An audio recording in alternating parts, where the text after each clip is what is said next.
Assalamualaikum warahmatullahi wabarakatuh. Kali ini merupakan pertemuan ke-13, yaitu mengenai what if analysis di bagian goal seek-nya. Jadi, what if analysis ini digunakan untuk mencari penyelesaian dari sebuah persamaan dengan satu variabel yang tidak diketahui.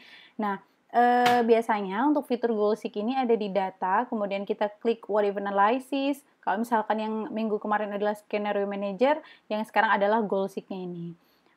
Pertama, dimisalkan di sini seperti ini ya, untuk mempermudah pemahaman teman-teman mengenai analisis what if yang goal seek, maka ini ada salah satu kasus di mana seseorang meminjam 500 juta sebagai pinjaman dengan angsuran 60 kali dan tingkat bunganya per tahunnya adalah 12%.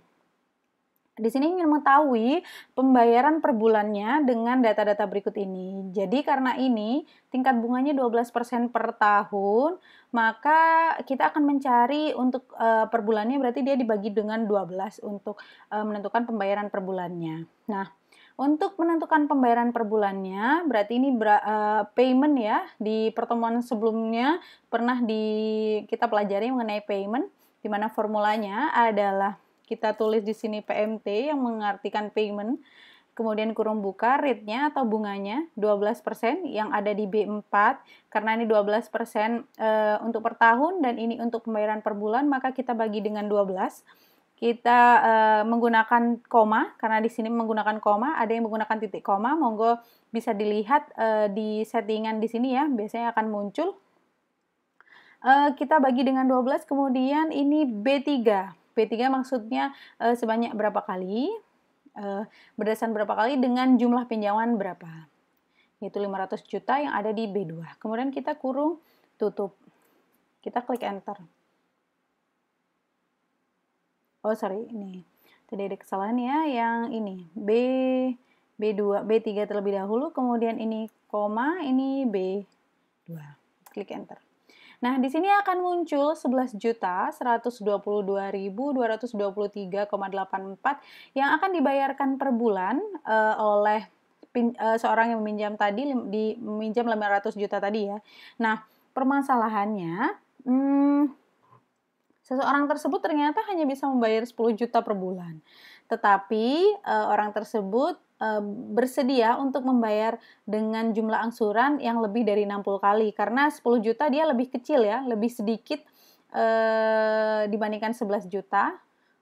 Maka dia bersedia harus membayar lebih banyak jumlahnya ya. Maksudnya jumlah angsurannya itu akan lebih banyak.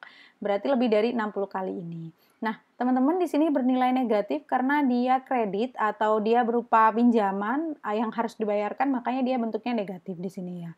Oke, lanjut. Maka karena tadi seseorang yang membutuhkan ingin membayar pinjaman 10 juta tadi hanya bisa membayar 10 juta, ini kita menggunakan menu goal seek.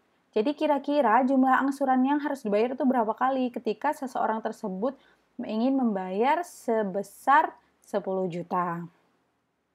Caranya adalah dengan mengklik data, kemudian kita what if analysis, kemudian ini pilih goal seek. Nah, yang pertama, maka set cell-nya dia ada di sini ya, di B5 ini untuk set cell-nya. Kemudian untuk value-nya kita akan ganti berapa? 10 juta ya tadi. Berarti ini kita tulis minus 10 juta. 10 juta. Oke, by changing cell-nya yang akan dirubah itu yang mana? Jadi jumlah angsurannya yang akan kita rubah. Ya, seperti ini. Kita kemudian klik OK. Oke, ya. Nah, ternyata ketika seseorang tersebut membayar per bulannya adalah 10 juta, maka jumlah angsuran yang dilakukan adalah sebanyak 69,66 kali. Begitu, teman-teman. Nah, jadi ini untuk mempermudah, untuk mengetahui ternyata salah satu variabel yang tidak diketahui jumlahnya. Untuk contoh penggunaan yang lainnya, yaitu diketahui di salah satu persamaan, misalkan 2x dia ditambah 5 sama dengan 10. Ya, 2x ditambah 5 sama dengan 10. Ya, di sini. Nah, oleh karena itu misalkan kita akan meletakkan fungsi X-nya misalkan ada di B2, maka kita tulis di sini X sama dengan B2 di sini ya.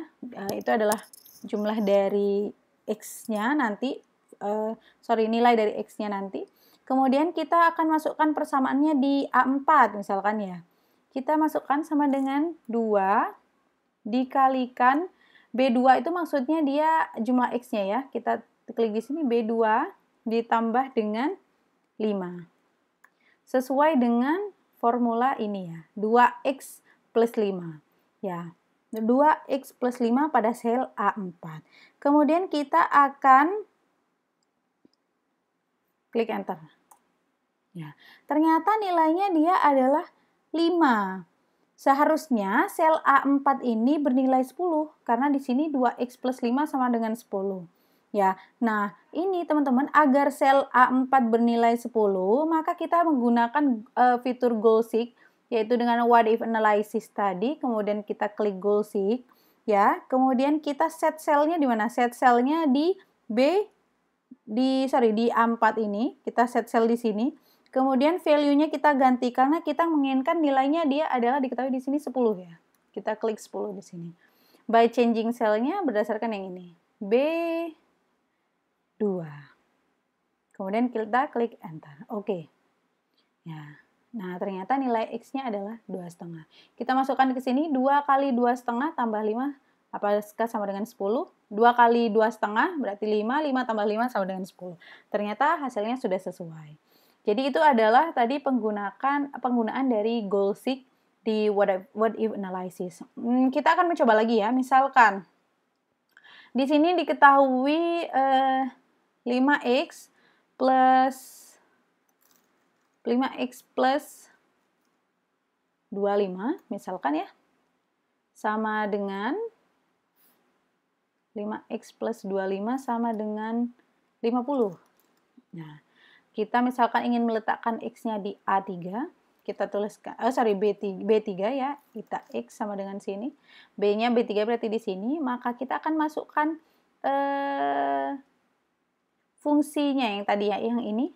Berarti ini sama dengan 5 kali yang ini ya, X-nya kan ada di B3. Klik di B3, sama dengan 5 dikali X berarti X-nya B3, kemudian ditambah dengan 25. Hasilnya ternyata dia sama dengan 25. Nah, hasilnya agar dia sama dengan 50, maka kita menggunakan data, kemudian klik what if analysis di goal seek, di mana yang akan set cell-nya di sini tetap di A5, kemudian kita value-nya akan menggantinya, karena value-nya dia ingin menjadi 50, dan changing cell-nya adalah di B3. Klik OK. Nah, ternyata hasilnya adalah 5. Coba kita masukkan ke sini, berarti 5x, x-nya adalah 5, berarti 5 kali 5, yaitu 25, tambah 25, hasilnya sama dengan 50. Jadi untuk mengetahui hal tersebut dapat menggunakan, untuk mengetahui variabel yang tidak diketahui jumlahnya, kita bisa menggunakan goal seek pada what if analysis. Jadi untuk pertemuan ke-13 cukup sampai dengan di sini. Teman-teman bisa mencoba studi kasus yang ada di materi yang akan saya sampaikan nanti di WhatsApp group. Mencoba untuk dikumpulkan juga di pertemuan kali ini. Terima kasih. Assalamualaikum warahmatullahi wabarakatuh.